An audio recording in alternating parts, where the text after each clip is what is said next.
musamman na kimiyya da fasaha shine madogarar da ta sanya ƙasashen da suka ci gaba suka dafa har suka kai zuwa ga tudun mun tsira. Sanin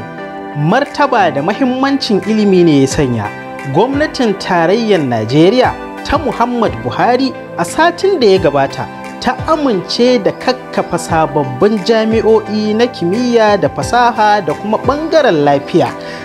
har guda 5 a cikin jihohin Najeriya, kamar yadda jaridar Daily Trust ta rawaito.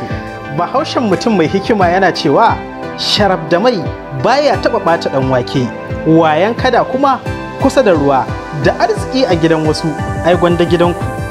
Lallai tabbas mai uwa a gindin murhu ba zai taɓa cin tuwonsa gaya ba. Ganin haka ne ya sanya muka garzayo wurin mai a garzayo uban ɗakinmu Distinguished Senator Ahmad Babba Kaita domin yi masa tuni akan batun jami'ar mu ta fasaha da kuma aikin gona wadda take akan teburin shugaban ƙasa domin neman amincewarsa da kuma sahalewarsa. Wato dangane da batun jami'ar noma da fasaha wadda wato ake nema a wannan gari, shi wato basaraken ya yi godiya matuƙa ga Distinguished Senator, ya kuma ƙara da musamman jami'an nan da ake nema. Distinguished Senator ya yi aiki kwarai, ya tashi ya taka rawar kai sosai kan wannan jami'ar. Mun je Abuja, ya shi ne chairman na wannan kwamiti, ya shi ma hannu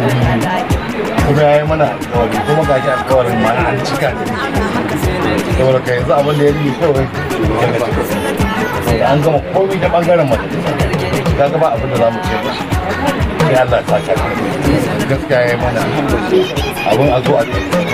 dan gaskiya duk sanda ya zo garin nan za a nuna mashi ya zai ga kuma. Shi mai martaba ya aikawa Distinguished Senator Babba Kaita da wani goron albishir na musamman, wato cewar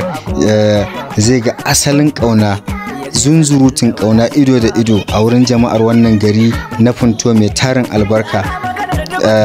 Duk lokacin da Allah subhanahu wa ta'ala ya ara mashi dama ya bashi ikon zuwa wannan